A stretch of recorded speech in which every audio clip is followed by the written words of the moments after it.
Hello, welcome to the Disney Dyad channel. Today we are looking at the last film of the wartime era, and that's going to be The Adventures of Ichabod and Mr. Toad. So this film was released October 5th, 1949, and like I said, this is the final film of the wartime era. So with this one, there's two shorts meshed together to create a feature length, which makes it sort of like Fun and Fancy Free in that regard. The two shorts that are meshed together is The Wind in the Willows and The Legend of Sleepy Hollow. I'll be talking about them as Mr. Toad and Ichabod because that's a lot easier to just throw off the tongue. But I have to say this is actually an amazing film. I have to say this is actually my first time watching it all the way through. I know it's kind of silly me not watching this all the way through, but here we are. Yeah, this is actually a very fun film. Both stories are very solid. They're solid in their own regard. The Mr. Toad story, it's a very fun story. In it you have Mr. Toad, who's this over-the-top rich fella that just blows money. Sort of like a Tony Stark, I guess, if I had to compare him to some fictional character that's closer to today's era. He's got a bunch of friends that are trying to calm down his tendencies of, running off and stuff. He ends up getting himself in trouble because he gets caught up in the wrong crowd, and that leads to him getting put in prison for a stolen vehicle. He escapes prison and he finds some exonerating evidence that him and his friends work hard to take back to the authorities, and he is let go at the end. One thing I really like about this one is at the end, you feel like that Mr. Toad has had this arc, he has changed his ways, but the very last part of that short, you see that Mr. Toad is back at his status quo. He's now getting into trouble with an airplane instead of a vehicle.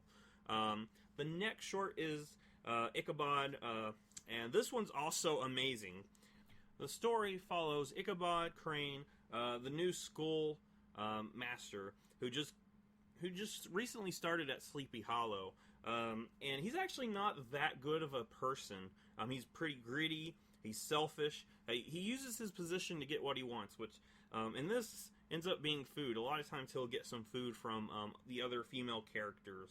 But early on we get foreshadowing that he is actually superstitious. We see him walk around a ladder, move the black cat so it's not crossing his path. And I actually do like this foreshadowing because that comes into play later on. This new woman moves into town. Her name is Katrina, and Ichabod and Brom Bones has a rivalry to try to win her heart. Brom Bones is basically the big, he's kind of like a Gaston type guy. He's full of himself, and they have a back and forth. And like I said, Ichabod's not that good of a character. He only wants Katrina for her money. There's actually a scene where we see him basically fantasizing about marrying her and then getting the wealth after her father dies. So he's not a very positive character. He's a really selfish. He's a protagonist that you're not meant to like. You're meant to watch him get his comeuppance. So after that, he goes to a dinner with Katrina, and Brom Bones tells the story of the Headless Horseman. And on the way back home, Ichabod Crane comes across the Headless Horseman and then disappears. So yeah, this has really good atmosphere. It's a really fast-paced, especially at the end after the Headless Horseman comes into the series, the picture. But yeah, the atmosphere is really good, especially when Ichabod is going through the hollow on his own. It gets really unnerving there. And there's a thing that I actually wrote down that I think might be, not totally sure. But I think Brom Bones is actually the Headless Horseman, and here's why. Before Brom Bones tells us the story of the Headless Horseman, we don't hear anything about the story. None of the other people in town talk about it. Ichabod hasn't come across it, and he's been up and down that hollow before.